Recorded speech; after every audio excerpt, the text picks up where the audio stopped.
Standardizing within preparedness. Hey YouTube, what's going on? This is the art of prepping. So I sometimes think about how to standardize gear more efficiently from the common items that are found in my environment. And so sometimes this takes a little bit of research. In fact, it does. You have to kind of dig a little bit to find what is a standard in your area. Sometimes it's pretty obvious, other times it's really not. And so in this little video, we're going to just go through some examples to make this a little more concrete. Because for a lot of people, they've expressed kind of confusion over this particular philosophy. For the first example, we're going to look at what happens if you're looking at getting a new pickup truck. Um, First of all, you probably would want to look around in your area and see what people are driving.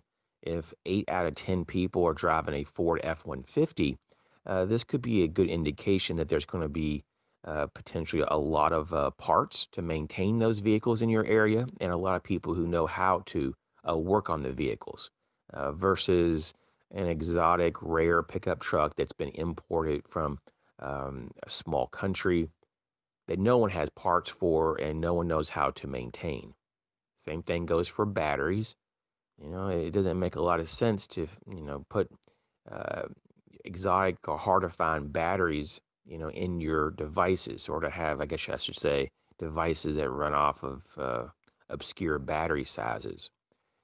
So, in my area, the AA battery is by far the most common battery. It's about 2.5 to 3 times more in capacity than a AAA battery. But the AAA battery is fairly common as well. In America, the AA battery is the number one selling and used battery.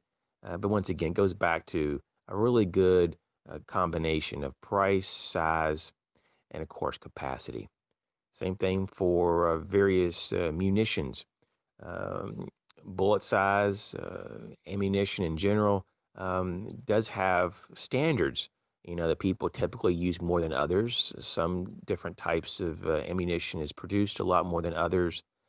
22 long rifle, 9 millimeter, 223, 5.56, 308, 12 gauge, and so forth. There's definitely some things that are much more common than other variants. So it makes a lot more sense to acquire those weapon systems that uses this types of munition because it's going to be that much easier to get a hold of them if you ever had to. Same thing goes for weapon platforms. It makes a lot more sense to have multiples of the same gun if you're looking at or need more than one of the same type of platform. So, for example, one of the best-selling handguns in the world is the Glock 19. It makes a lot of sense to, if you need 5 firearms or handguns, let's say, to get 5 of those. And so you can interchange parts, accessories, uses the same bullets. That makes a lot of sense. What about flashlights? Absolutely, this can be modularized and standardized and all kind of things.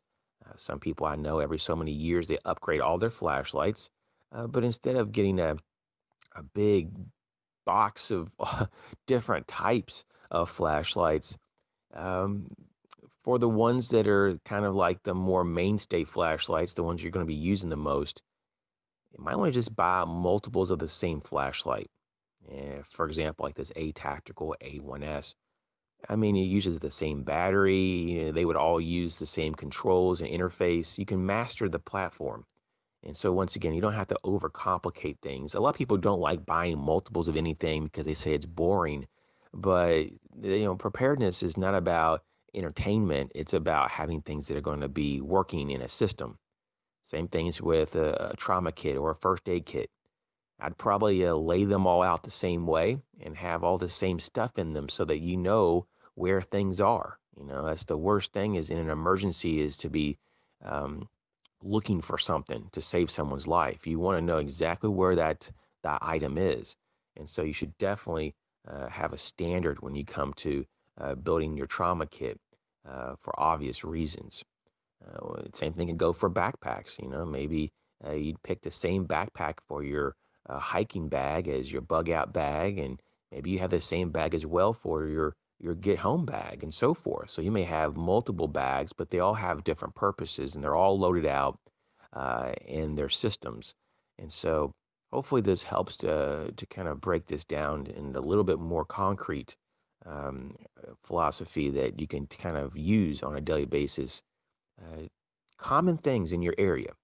How can you integrate them into your own standards for preparedness? Thanks for watching.